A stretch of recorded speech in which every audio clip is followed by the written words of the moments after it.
And okay, so this video is about the lecture we did yesterday on section 4.5. Yeah, sorry, I was talking about the wrong section. So the correct section number is 4.5, periodic and piecewise continuous input functions. And when we were talking about this section, we first of all try to recall the transform of piecewise function. Okay, so there are, let me see, two Laplace transform that's pretty important for unit step function. Laplace transform of unit step function at A equals to exponential function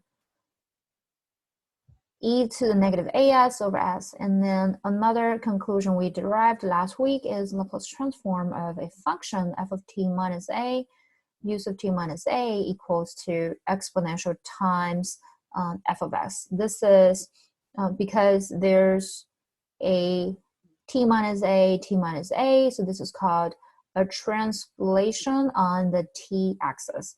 So you're moving, so if you move the function over on the t-axis to the left or to the right for a units, this is going to be the transformed image after that translation. Okay.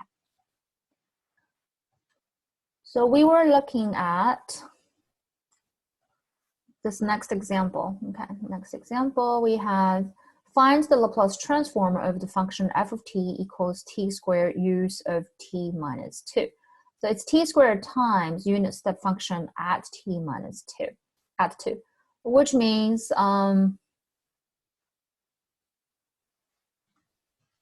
if you look at t squared, right, this is t. If it's t squared, basically it's going to be a parabola, but we're only looking at the part that's after 2, right? So to the right of 2, it remains the original graph, and to the left of the 2, we're going to basically have 0. So that's going to be t squared times use of t minus 2. So we're looking for Laplace transform of t squared times use of t minus 2. However, this does not match what we currently have in the formula. In the formula, you need to have a t minus 2 in the function, but we don't have t minus 2 here. So what we need to do is we need to rewrite the t squared in terms of t minus 2 by using algebraic manipulations. It's not going to be too difficult, okay? What we need to do is we write the t squared as t minus 2 plus 2. So this is a plus b squared case. And you're going to do a squared plus 2ab plus b squared. Your a is t minus 2, b is 2, right? b is 2. Therefore, if you expand it, you just get t minus 2 squared plus 4 times t minus 2 plus 4. Okay. Pause this a little bit. Okay, so then we can do Laplace transform of this function, Laplace transform of t squared times u of t minus 2. We have successfully break the t squared into these three sums. So every time we're going to multiply by use of t minus 2, use of t minus 2, and use of t minus 2. So this come up to t squared, t minus 2 squared times use of t minus 2, 4 t minus 2 use of t minus 2, plus 4 times use of t minus 2. And then we can distribute the Laplace transform to each one of these three terms. So that turns out to be a Laplace transform of this, and 4 times Laplace transform of that, and 4 times Laplace transform of that. So we need to get these three Laplace transforms worked out, okay? And recall the conclusion we have over there, Laplace transform of f of t minus 2 use of t minus 2 based on that formula would be e to the negative 2s times f of s. So if we're doing Laplace transform of t minus 2 squared use of t minus 2, which is the first one here, what we need to do is we need to match this t minus 2 as f of t minus 2, right? So over here you can say function f of t will just be the total t squared. Okay. And therefore, the f of s based on our formula would be 2 over s cubed. Okay. And then we can just plug this f of s in. That's going to be a Laplace transform of f of t minus 2 u sub t minus 2 equals e raised to negative 2s times 2 over s cubed. Okay. Which is what we had here. Okay. Now, same thing for the second part. For the second part, if you're looking at Laplace transform of t minus 2 times u of t minus 2. We're going to match this with Laplace transform of f of t minus 2 u of t minus 2 equals to e to the negative 2s f of s. So first of all, let's match this f of t minus 2 with t minus 2. Apparently, the function here, f of t, will just be the function itself, right? The input itself. And according to our table, f of s will just be 1 over s squared. So just plug into here. That will give you the second Laplace transform. Okay. Goes down to here. The last one, Laplace transform of u sub t minus 2, you can just get it straight from the first formula we had over here. Laplace transform of u sub t minus 2 would just be e raised to negative 2s over s. So we figured each one of those out, and then you just do algebraic manipulation, pull out e to the negative 2s, and put everything else in this open parentheses. Okay. So that is what you do when you're doing a Laplace transform of a function involving a unit step function. This is the part when it doesn't match the formula we derived last time directly, but you can still use algebraic manipulation to get the form match each other. Okay. All right, next we want to look at inverse Laplace transform on t-axis. Okay, on t-axis. This is looking at the inverse Laplace transform. Let me get my... Okay, so this is looking at the inverse. So the inverse is based on Laplace transform. So if the Laplace transform of this function equals to e raised to negative s times f of x, this is equivalent to, say, inverse Laplace transform of e raised to negative as times f of s would be the input f of t minus a u sub t minus a, right? This is pretty straightforward. You just say f of t minus a u sub t minus a. After Laplace transform, we have e to the negative a as f of s. Therefore, if you go backwards, you just get its inverse Laplace transform. We can use this for looking for inverse Laplace transform. The one we're going to look at here is using this example as illustrated here. Suppose we're looking at a mass spring system. Okay, so you have x double prime of t plus x of t equals to f of t. This is for external force, right? It also gives you the initial condition here, x of 0 equals 0 and x prime of 0 equals 0. This external force has the value here. Let me see.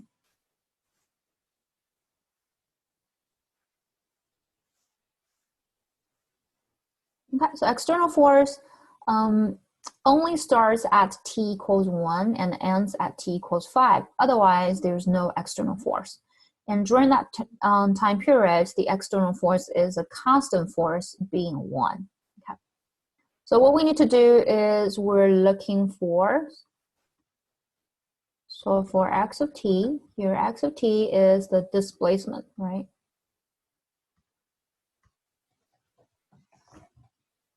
So the solution is pretty much what we did before. Okay, pretty much you apply Laplace transform and then you apply inverse Laplace transform.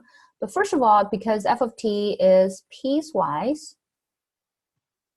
we're going to rewrite f of t as a combination of two unit step functions. So f of t would be u sub t minus 1 subtract u sub t minus 5. This one, we are pretty familiar with it, right? Okay, so therefore, we're going to apply Laplace transform. So we're doing Laplace transform of x double prime of t plus Laplace transform of x of t equals to Laplace transform. Okay, so equals to Laplace transform of f of t, which is the external force. That is step function at 1 minus step function at 5.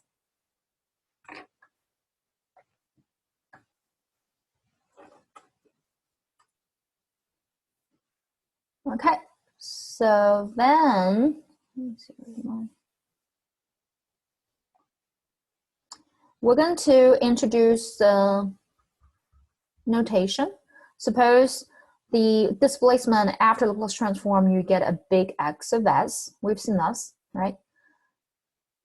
So Laplace transform of the second order derivative will just be according to Laplace transform of derivative equals to these three terms. And Laplace transform of x of t equals to this term. And then we need to do Laplace transform of the unit step function at 1 and Laplace transform unit step function at 5. Okay. And we can then apply the initial condition. This is 0, initial position is 0, initial velocity is 0. So we come up with s squared x of s plus x of s equals to the right-hand side, e to the negative s over s, and over here, e to the negative 5s over s. Okay, and it's pretty easy to see here that x of s could be pulled out, and you get s squared plus 1 equals to e to the negative s over s minus e to the negative 5s. Oopsie, let me see. Put this bigger. Okay.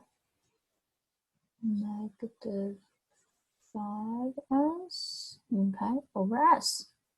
Therefore, x of s will just be this whole thing and just divide by s squared plus 1, right? Which would give you this expression. So x of s would be e to the negative s over 1 plus s squared minus e to the negative 5s over s and divide by 1 plus s squared. Okay, and then we need to do inverse Laplace transform to get lowercase x over t, which is the original displacement function. So we have x of t will just be inverse Laplace transform of those two expressions, right? Copy down and then copy down. And split them into these two expressions. Each of these two expressions contain e to the negative as, e to the negative as, so we can apply the conclusion we just looked at on top. Over here, right? This conclusion about the inverse Laplace transform. The inverse Laplace transform e to the negative as, f of s would be a function times unit step function at t minus a, at a, okay? So you can see that each one of these two could be matched. E to the negative s would match e to the negative as, and f of s would just match this portion. Okay, so let me see.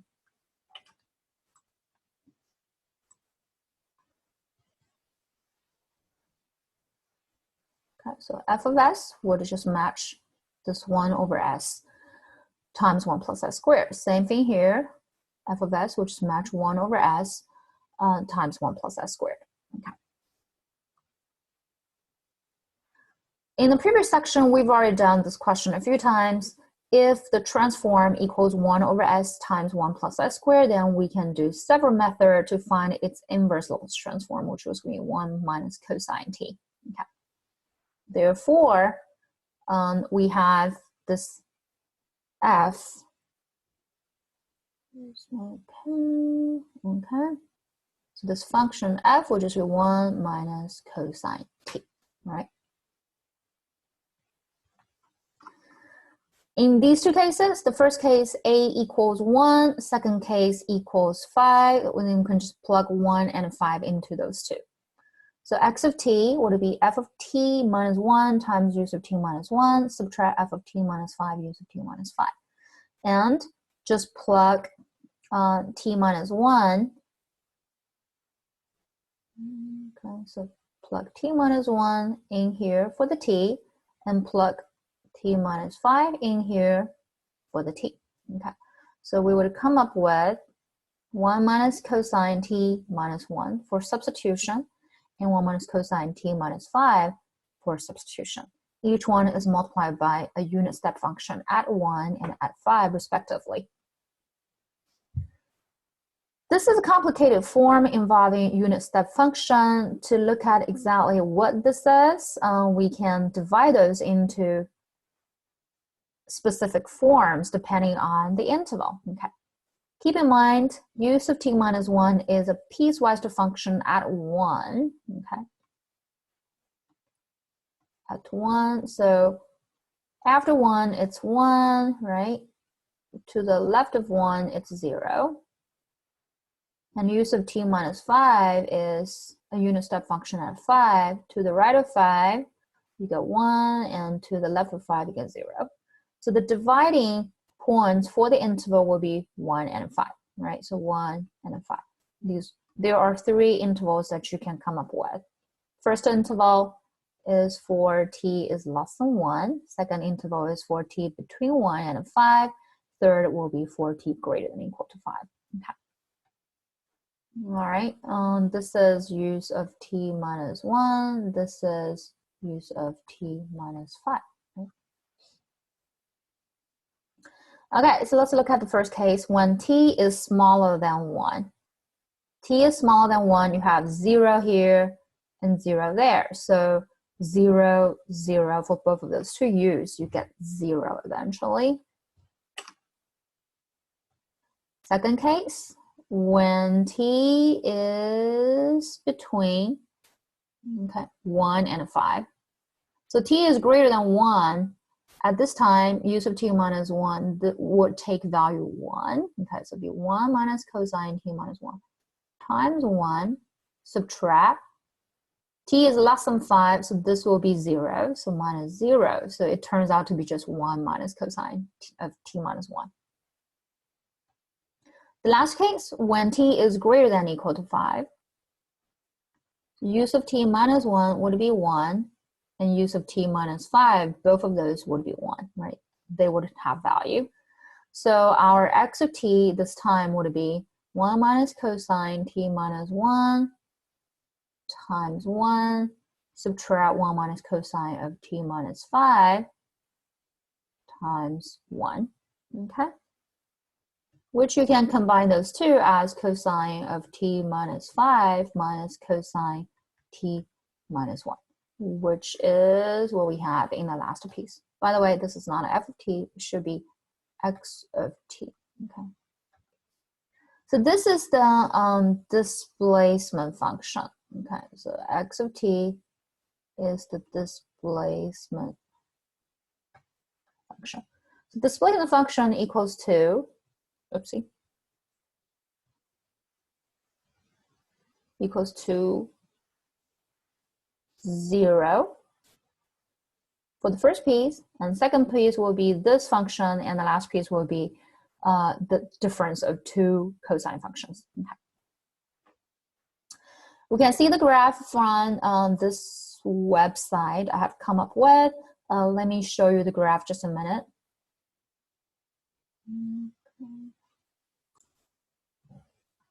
Okay, here we go. We have the graph of x of t. Okay, this is all x of t. Okay, x of t, which is displacement function. You can tell that according to what we have for the initial condition, initial position is 0, initial velocity is 0. It doesn't have external force just between the interval 1 and 5, otherwise there's no external force. And for time period 1 and 5, external force is a constant 1. And according to our piecewise function that come up with, you can tell between time 0 and 1, there's no displacement at all because there's no external force. After t equals 1, there's external force, so the mass started to move, okay? And after time equals 5, the external force was removed. There's no external force. So it started to vibrate, right? Vibrate. Remember, when there's no external force, okay, free vibration, right? This time it's going to be doing harmonic vibration, harmonic motion. Okay, so that's what we see based on the piecewise function. All right, next we want to talk about Laplace transform of periodic function. Okay, periodic function.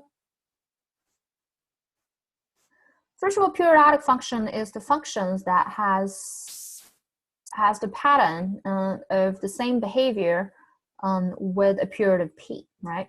So f of p plus t equals f of t, which means if I move the graph of f of t to the left for p units, it remains as the same function, f of t, okay?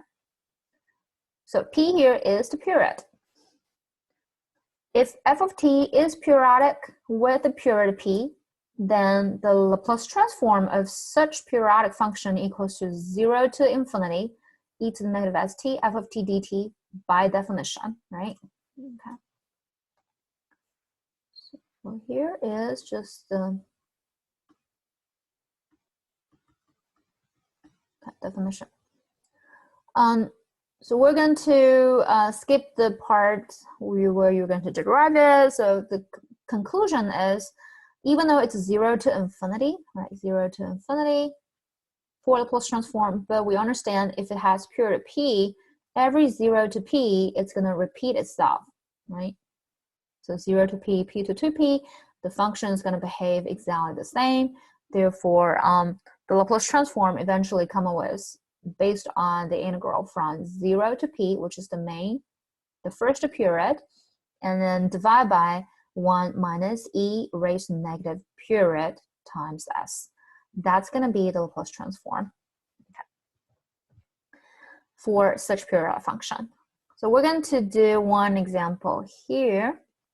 Find the Laplace transform of function f of t equals t over a if t is between 0 and a, with the property f of t plus a equals f of t. Okay. First of all, once you see this expression, you understand this is gonna be the period, because for the function, if it moves to the left for a units, it retains as the function itself. So p would just be a, okay. And we can plot this graph, okay, for the first period when time t is between 0 and a. So I'm going to do here, this is t, 0, f of t between 0 and a. You can tell that when t equals 0, it's going to be 0. When t equals a, okay, it's going to be 1. Over here, we don't know the value of a, but also it's open here, so it's straight line segment. And then next, it's going to repeat itself for the period of a. So 2a having the same property, right? And to the left for a units. If you move it to the left for a units, you get the same graph. So this is the graph of f of t, looking like this periodic. And we want to know the Laplace transform of this f of t, which is big F of s. Due to this being periodic, we can just apply this formula. So 1 over 1 minus e raised to negative period is a. So as integral from 0 to a e negative st times function f of t, which is t over a dt. Okay. So basically, you're looking for this part, especially this integral. Okay. This integral we have in the integrand, we have exponential function and a linear function. So intuitively, you should be trying integration by parts. Integration by parts, typically if you see exponential functions, we would be putting exponential functions in the v, right? So we have integral of u dv, which is integral of t over a e to the negative st dt, and we're going to have t over a. This is going to be u, and e to the negative st dt is going to be dv. So v would be integral of e to the negative st dt. Over here, t is the variable, okay? S is only a constant. So we have exponential for antiderivative, and then we should adjust this by derivative of this inner function negative st, so divide by negative s. Okay, so that's going to be your v, so u dv. So u dv, right? Okay, let's move on.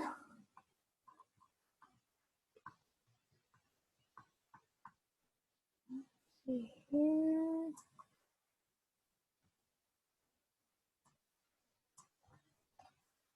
And we should notice that the, let's see, oops, where's my pen?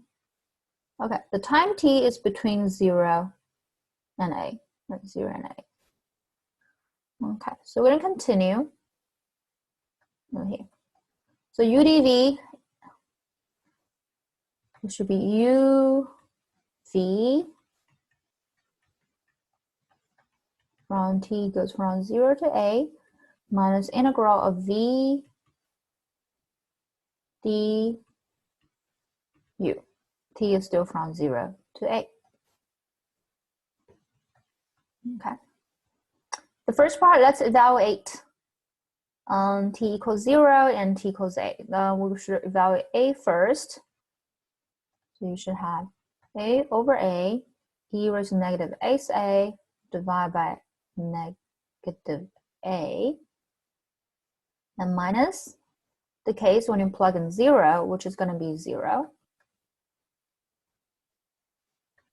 and subtract integral 0 to a, e to the negative st over s, derivative of t over a with respect to t. So it's going to be 1 over a dt, right? Okay, so we come up with,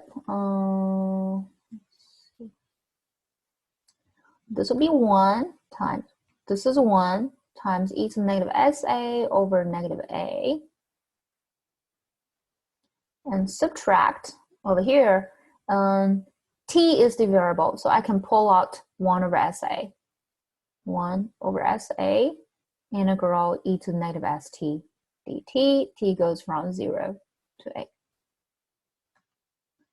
Okay, keep going. E to the negative sa over negative a, copy down, minus 1 over sa times antiderivative of e to the negative st with respect to t. The exponential divided by negative s. Here, t goes from 0 to a.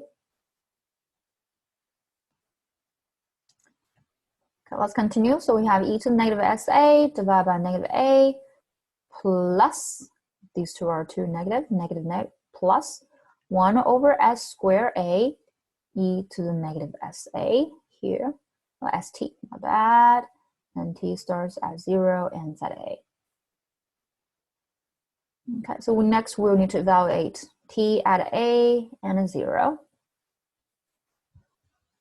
Okay, so we have e to the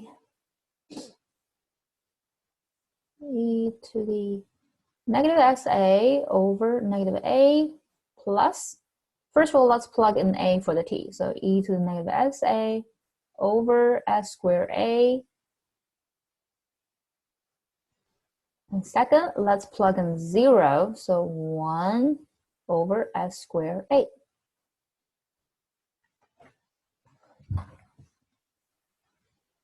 Okay.